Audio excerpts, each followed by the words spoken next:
الحمد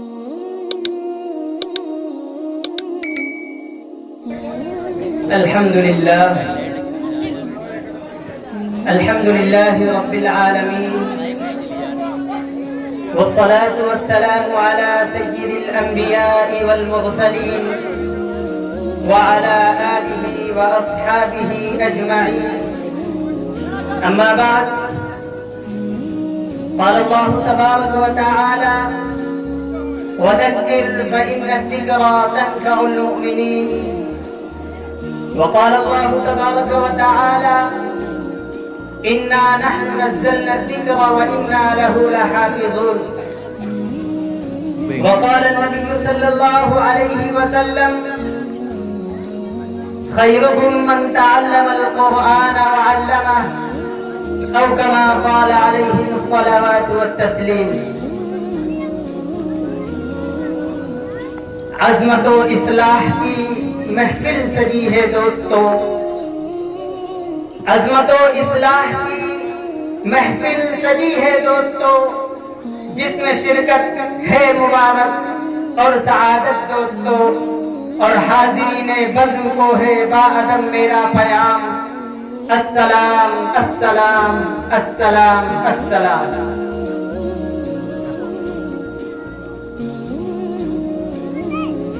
میرے عزیز ساتھیوں، میں اپنی بات کو شروع کرنے سے پہلے دو باتیں عرض کرنا چاہوں گا. سب سے پہلی بات یہ ہے، یہ جو باہر کھڑے ہوئے ہیں یہ جلسہ گاہ میں تشریف لے آئیں اور بیٹھ جائیں تاکہ ہمارا پروگرام بہت ہی اچھے سے چل سکے. تمام حضرات پنڈال میں بیٹھ جائیں. عزیز دوستو، مجھے سب سے پہلے بات یہ عرض کرنی ہے،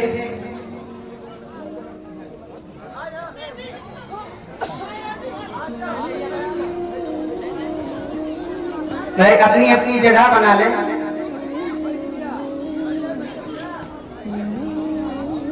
ابھی میں نے سلام کیا ہے اور آپ کو معلوم ہونا چاہیے کہ سلام کرنا سنت ہے اور اس کا جواب دینا واجب ہے، ہر آدمی پر واجب ہے. اس لیے جن حضرات نے پان وغیرہ گٹکا مسالہ کچھ بھی کھائے ہوں وہ برائے مہربانی اپنے منہ کو صاف کر لیں. کہیں ایسا نہ ہو کہ آپ کے گٹکا پان مسالہ کی وجہ سے آپ کا ایک واجب چھوٹ جائے. دوسری بات عرض یہ کرنی ہے کہ یہ ذکر کی محفل ہے، یہ نورانی مجلس ہے اور اس میں اللہ اور اس کے رسول کی باتیں ہوں گی. تو میری گزارش یہ ہے کہ جب بھی میرے آقا نامدار مدینے کے تاجدار سرور کائنات محمد عربی صلی اللہ علیہ وسلم کا نام آئے تو آپ کی زبان سے بے ساختہ صلی اللہ علیہ وسلم نکلنا چاہیے. میری گزارش ہے کہ ایک مرتبہ تمام لوگ درود شریف پڑھ لیں: اللہم صلی علی سیدنا و مولانا محمد وعلی آل سیدنا و مولانا محمد مبارک وسلم. دیکھیے، غیروں کی انگلیاں اٹھتی ہیں تو ان کی انگلی اٹھنا صحیح ہے. جب تک کسی پر انگلی اٹھے گی نہیں تب تک وہ اپنے آپ کو درست نہیں کر پائے گا، اپنی کمی کو دور نہیں کر پائے گا. آج کون بدبخت ہے جو حکومت کو گالی دیتا ہے؟ حکومت کو گالی دینے کی ضرورت نہیں ہے، ان کو برا بھلا کہنے کی ضرورت نہیں ہے. ہمیں ضرورت اس بات کی ہے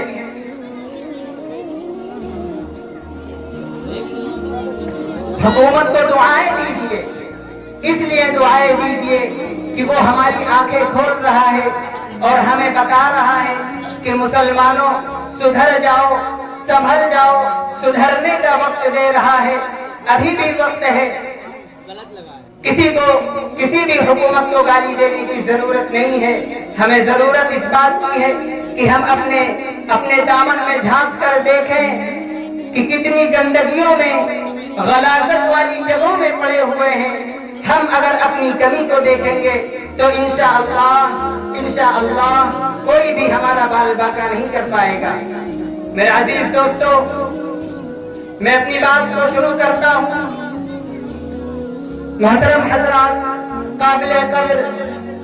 علماء کرام، معزز حاضرین اور ہمارے پیارے بچوں، آج ہم ضلع سیتاپور کے ایک قصبہ بھنڈیا کے مشہور و معروف مدرسہ نور العلوم، جو اس علاقے کا ابھرتا ہوا دینی، اسلامی، علمی اور تعلیم و تربیت کا معیاری مرکز ہے، آج مدرسہ نور العلوم کے اس اجلاس عظیم میں جو بڑی شان و شوکت اور آن بان کے ساتھ منعقد ہو رہا ہے، جس میں ہم شرکت کی سعادت حاصل کر رہے ہیں، اس پر خداوند ذوالجلال کا جتنا شکر ادا کیا جائے وہ کم ہے، کیونکہ رب ذوالجلال نے ہمیں آج وہ دن دکھایا ہے جس دن کا بہت دنوں سے انتظار تھا۔ آج کے اس حسین اور قابل قدر موقع پر ہم جمع ہو کر علماء کرام کی زبانی قرآن و حدیث کی روشنی میں دین کی باتیں سنیں گے۔ اس لیے میرے عزیز بھائیوں اور بزرگوں، اس موقع کو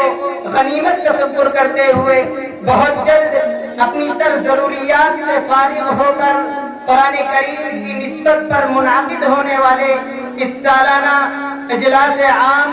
اور تعلیمی مظاہرے میں شرکت کو اپنا فرض اولین سمجھے۔ اس لیے میں اپنے سبھی بھائیوں سے، نوجوان دوستوں سے نہایت ادب کے ساتھ درخواست کر رہا ہوں کہ اپنے ہر طرح کی راحت اور رضا چیز کو چھوڑ کر جلسے گاہ میں تشریف لا کر کے اپنی جگہ بنا لیں اور علماء کرام کی زیارت کریں اور ان کی زبانی قرآن و حدیث کی روشنی میں ہونے والی باتوں کو سماعت فرمائیں اور اپنے مدرسے کے چھوٹے موٹے ننھے منھے بچوں کے پروگرام کو سننے کے لیے اور ان کی حوصلہ افزائی کرنے کے لیے اور اپنے اس اجلاس کو کامیاب بنانے کے لیے بہت جلد جلسے گاہ میں پہنچنے کے لیے کوشش کریں اور اس خوبصورت موقع کی قدر کریں۔ کیا پتہ آئندہ سال ہمیں یہ موقع ملے یا نہ ملے۔ کہنے والے نے کیا خوب کہا ہے کہ غنیمت سمجھ زندگی کی بہار کہ آنا نہ ہوگا یہاں بار بار۔ آج اللہ نے ہمیں ایک بار پھر یہ موقع عنایت فرمایا ہے، لہذا ہم اس کی قدر کریں اور فوراً تشریف لا کر کے اپنے اس اجلاس کو کامیاب بنانے میں ہماری مدد کریں۔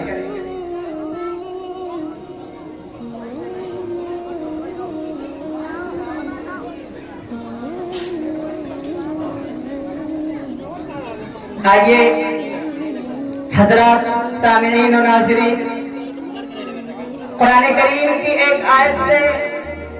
میں اپنا تعارف کرواتا ہوں کہ نہ کوئی ساتھ تھا میرا، نہ کوئی ساتھ ہے میرے،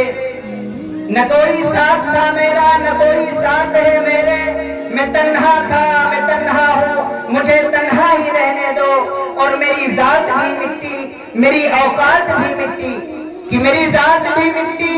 میری اوقات بھی مٹی، میں مٹی تھا، میں مٹی ہوں، مجھے مٹی ہی رہنے دو، اور تجھی سے ابتدا ہر چیز کی منتہا تو ہے، ازل سے ابد بے ابتدا انتہا تو ہے، تو ہی اول، تو ہی آخر، تو ہی ظاہر، تو ہی باطن، تو ہی کو حمد زیبا ہے، ہم سب کا خدا تو ہے، اور بقا تجھ کو، فنا مجھ کو، زباں تیری، زباں میری، بقا تجھ کو، فنا مجھ کو، ثنا تیری، زباں میری، میں فانی بے بقا ہوں، ذات باقی لا فنا تو ہے، اور مجھے حیرت ہے کس طرح تیرا انکار کرتے ہیں، کہ مجھے حیرت ہے کس طرح تیرا انکار کرتے ہیں، جہاں دیکھو جدھر دیکھو کوئی جلوہ نما تو ہے، اور دارین کی ہر حمد و ثنا تیرے لیے ہے، موحد کی شب و روز و ثنا تیرے لیے ہے، اول ہے تو آخر، ظاہر ہے تو باطن، جو کبر کی فدا تیرے لیے ہے، اور حاصل ہے تو ناظر، قادر ہے تو شاہد، پھولوں کی بہاروں کی ندا تیرے لیے ہے، اور ممکن ہی نہیں، ارے میاں ممکن ہی نہیں جو مشرک کو تو بخشے، قرآن کی دعوت کی صدا تیرے لیے ہے، اور میں اس کی حمد کرتا ہوں، میں اس کے در سے منگتا ہوں کہ جس کے در پہ جا کر ہر اداسا ٹھہر جاتا ہے، جو دکھیالوں کی سنتا ہے، جو بچھڑوں کو ملاتا ہے، جو ہر منگتے کٹاتا ہے، جو ہر منگتے کو دیتا ہے، اور نہیں تفریق جس کے یہاں وہ سب کے کام آتا ہے، میں اس کی حمد کرتا ہوں، میں اس کے در کا منگتا ہوں، اور مجھے جو بھی ضرورت ہو اسی کے در سے رہتا ہوں، کیوں؟ اس لیے کہ خدا وہ ہے، احد وہ ہے، سمجھ وہ ہے، شراکت اس میں جو سمجھے ہے، مشرک نابلد وہ ہے،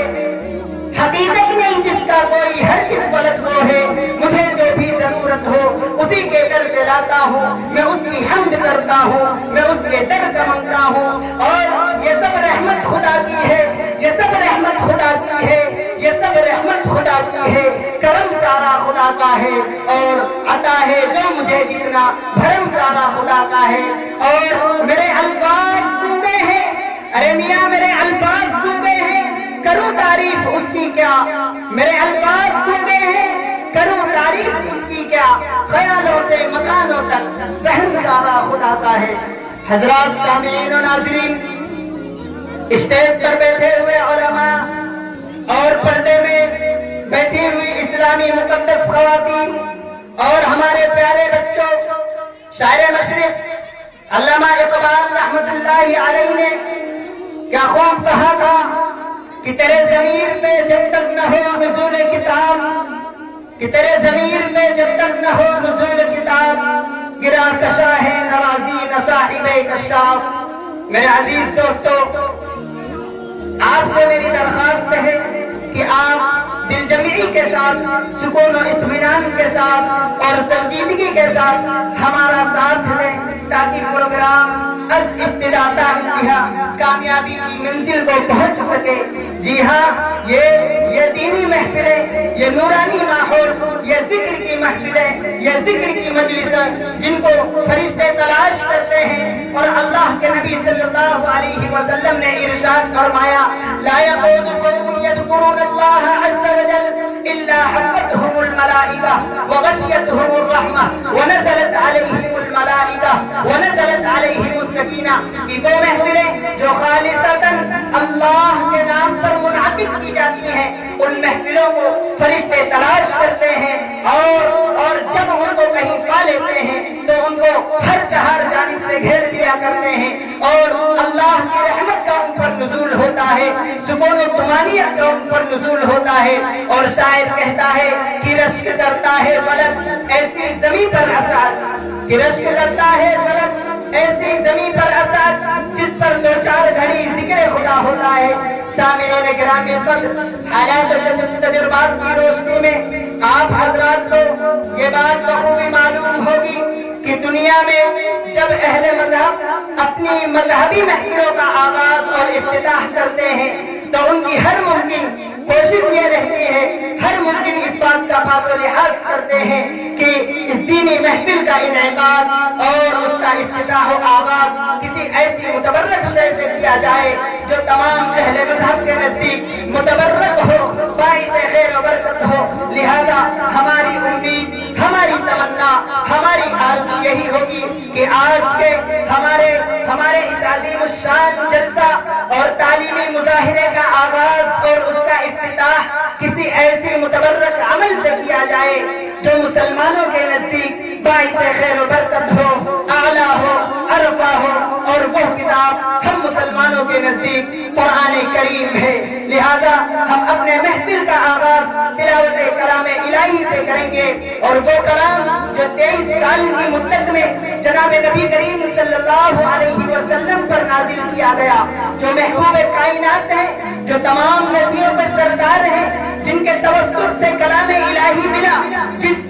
جس میں ہمارے لیے دنیا اور آخرت کی کامیابی کا راز مضمر ہے، جس کو ہم نے اپنے سینوں سے لگایا، اپنے ذہنوں، اپنے دماغ میں بیٹھایا، اور جس کی حفاظت کا وعدہ خود اللہ رب العزت نے قرآن قرآن کریم میں فرمایا ہے انا نحن نزلنا الذکر وانا لہ لحافظون. یہی وجہ رہی کہ تمام رائے توجہ پذیر ہوئے، ان میں تبدیلیاں آئیں، لیکن اللہ کا کلام مشرق و مغرب میں، شمال و جنوب میں، عرب و عجم میں، غرب کی دنیا کے تمام دنیا میں کسی حصے میں اس قرآن کریم میں کوئی تبدیلی پائی نہیں جاتی. یہی وجہ ہے کہ ہمارے معصوم اور ننھے مدھے بچے اس قرآن کریم کو اپنے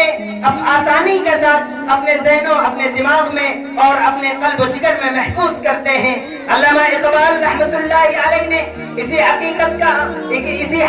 کو آشکارا کرنے کے لیے فرمایا تھا کہ توحید کی امانت سینوں میں ہے ہمارے،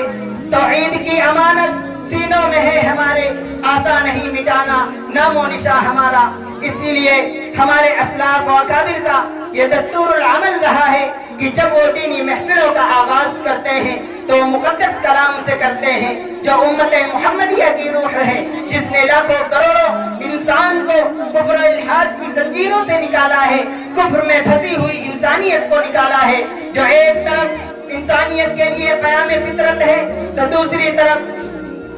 ظاہری اور باطنی شفا ہے. تو لیجئے مخصوص لہجے میں قرآن کریم کی تلاوت پیش کرنے کے لیے میں دعوت دینا چاہوں گا مدرسہ نور العلوم کے حفظ کے ایک طالب علم محمد ذیشان سلمہ کو. میں اس شعر کے ساتھ دعوت دوں گا کہ سب کتابوں سے بھلا قرآن ہے، سب کتابوں سے بھلا قرآن ہے، یہ ہمارا دین ہے، ایمان ہے، اور ہم کریں گے اس کی عزت اور ادب جسم میں جب تک ہمارے جان ہے. موصوف تشریف لائیں اور کلام الہی سے جلسے کا آغاز فرمائیں.